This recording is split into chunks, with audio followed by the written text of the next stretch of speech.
Another fantastic weekend of college football is in the books. In just a couple days, we are going to get the first edition of the playoff rankings. Here is how my top 25 looks after week 9 of the college football season. Staying at number 1 is Ohio State, who knocked off Wisconsin 24-10. It wasn't a pretty game by any means, but Ohio State still managed to pull away with a comfortable victory. Travion Henderson led the way with 160 yards on the ground and a rushing score.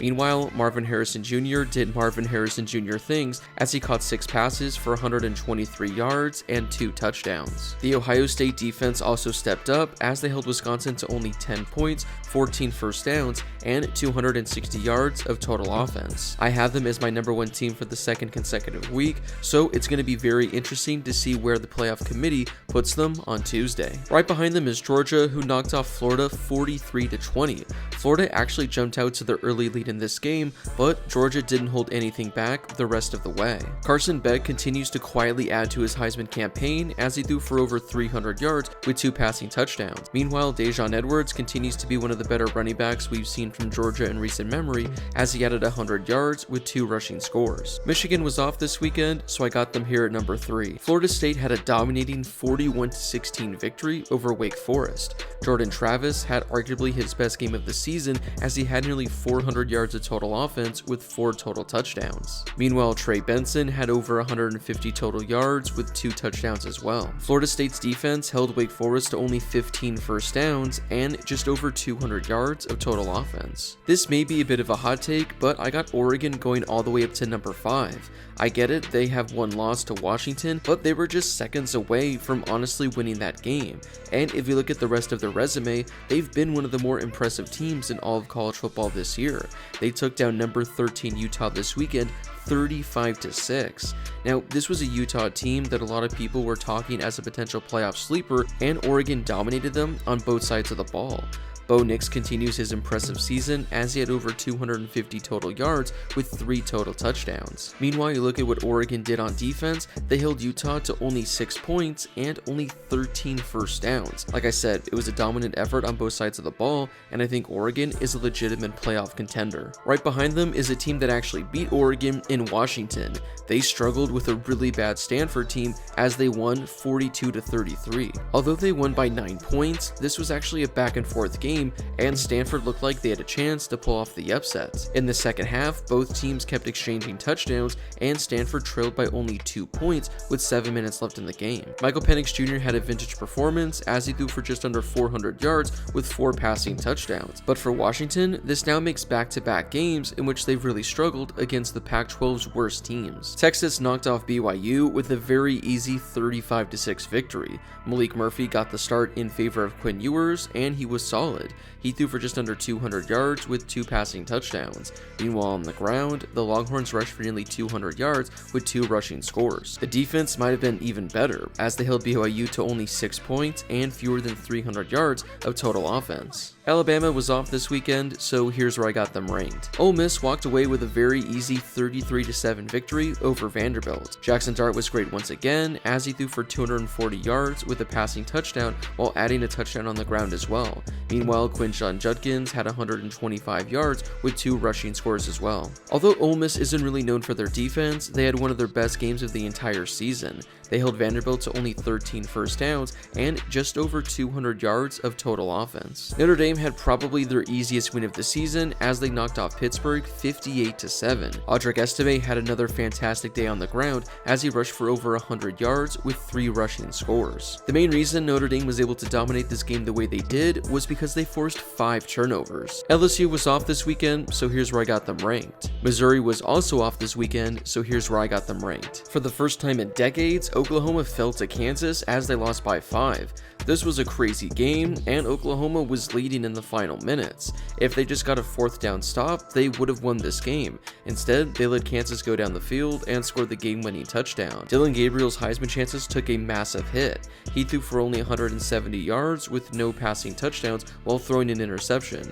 Now, he did add 3 touchdowns on the ground, but the passing game was non-existent. This now makes back-to-back performances in which Oklahoma just hasn't looked good.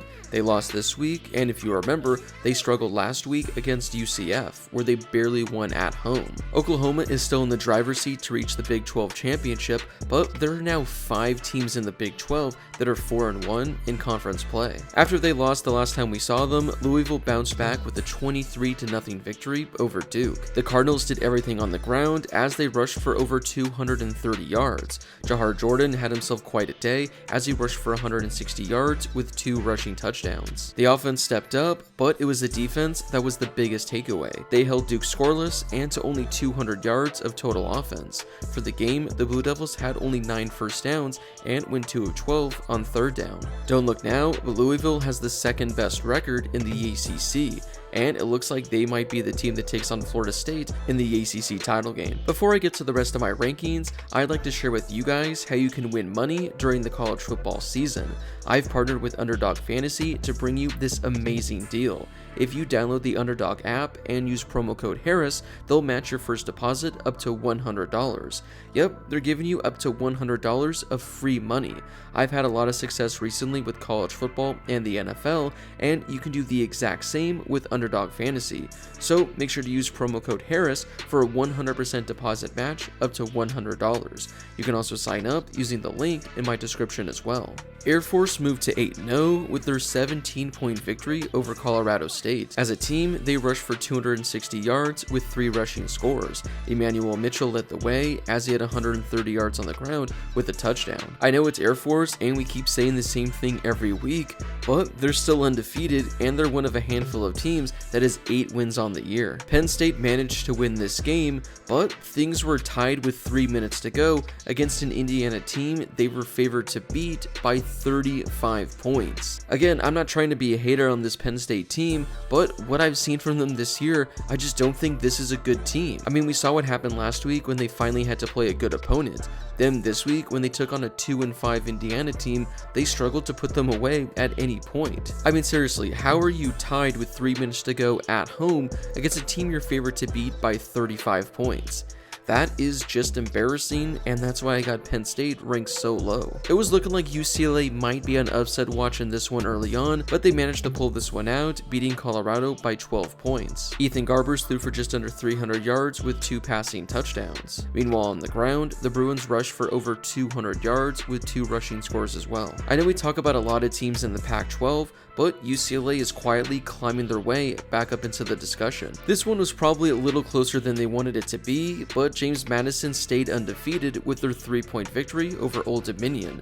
Jordan McLeod threw for over 340 yards and had 4 total touchdowns for the game. Old Dominion really hung in there, and this was a 1-possession game for the final 17 minutes. But James Madison managed to pull it out at the very end, helping keep their undefeated season alive. Tennessee bounced back with a nice victory over Kentucky. Joe Milton threw for over 200 yards with a passing touchdown and had only a couple of incompletions. Meanwhile, on the ground, the Vols rushed for over 250 total yards. Jalen Wright led the way with 120 yards with a score, but Dylan Sampson also had 75 yards with a rushing touchdown as well. Tennessee probably isn't alive for the SEC title game, but they're still 6-2 on the season, and they still have a chance to finish the year in the top 10. Kansas had arguably their biggest win in the last couple of decades. They took down Oklahoma by 5 points, shocking them in the final minutes. Devin Neal scored the go-ahead touchdown as he rushed for over 100 yards for the game. Kansas has been on the come-up the last couple of seasons, but this is by far their most impressive season since, they were competing for a national championship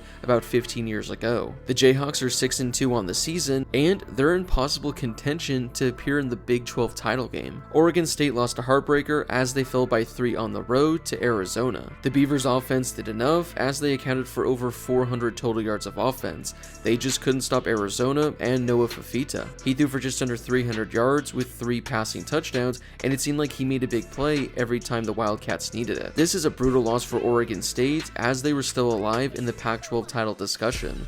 Now, they still are, but they'll need a couple of other things to go their way. Tulane kept their winning streak alive as they knocked off Rice by only 2 points. This game looked like it was going to be out of reach at the end of the half as Tulane led by 20, but Rice outscored Tulane 21-3 to make this a game. Tulane had only a 2-point lead with 8 minutes to go in the fourth quarter, but they managed to hang on and escape with the victory. Michael Pratt had a fantastic day for the Green Wave as he accounted for over 300 yards of offense and had 3 total touchdowns. Kansas Kansas State dominated Houston as they won 41-0. Will Howard was nearly perfect as he completed 15 of 17 passes for just under 200 yards with 2 passing touchdowns. Meanwhile on the ground, DJ Giddens led the way as he rushed for 100 yards with 2 rushing scores. Kansas State offense looked unstoppable, but their defense had their best showing of the entire year.